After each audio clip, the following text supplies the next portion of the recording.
yambika imbaraga Yesu yagukorera kuko igihe cyose namaze ku isi ari nacyo nakoze gishobora kunezeza Imana nakoze ibyangwa n'Umuremyi niyo mpamvu uyu munsi nciye bugufi unyakire windubane natwe mwami muri iyi minsi turimo kuko twebwe ubwacu ntacyo twakwishoboza tukwishyize mu biganza utuyobore kuko uyobowe na Yesu ntazigera ayoba inzira windubane natwe mwami muri iyi minsi turimo kuko twebwe ubwacu ntacyo twakwishoboza tukwishyize mu biganza utuyobore kuko uyobowe na Yesu ntazigera ayoba inzira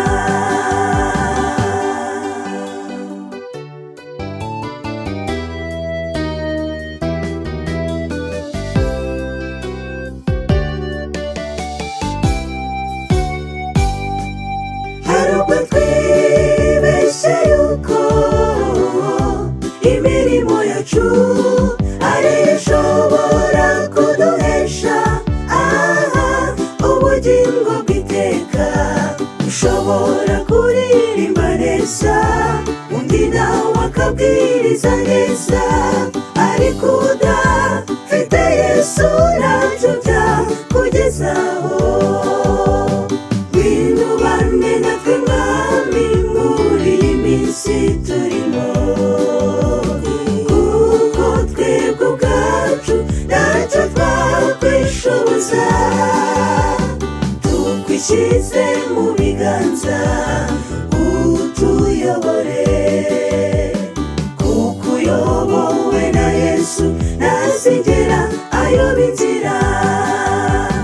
windubane natwe mwami muri iyi minsi turimo kuko twebwe ubwacu ntacyo twakwishoboza tukwishyize mu biganza utuyobore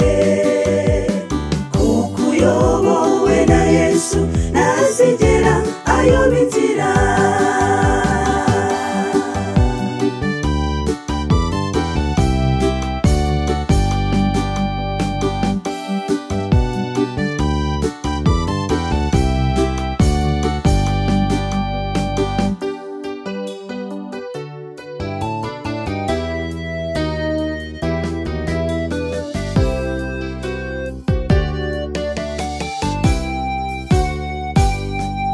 byaba bibabaje nshuti biteye agahinda uramutse ubwiwe amagambo ati sinigeze mumenya ariko haracyari amahirwe nimuze tugarukire Yesu kuri wa munsi ukazaza tuzibanire nawe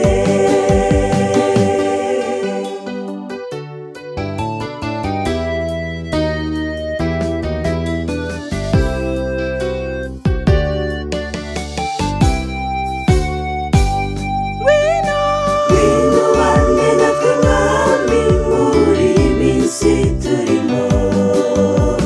kuko twebwe ubwacu ntacyo twakwishoboza tukwishyize mu biganza utuyobore kuko uyobowe na Yesu ntazigera ayoba inzira windubane natwe mwami muri iyi minsi turimo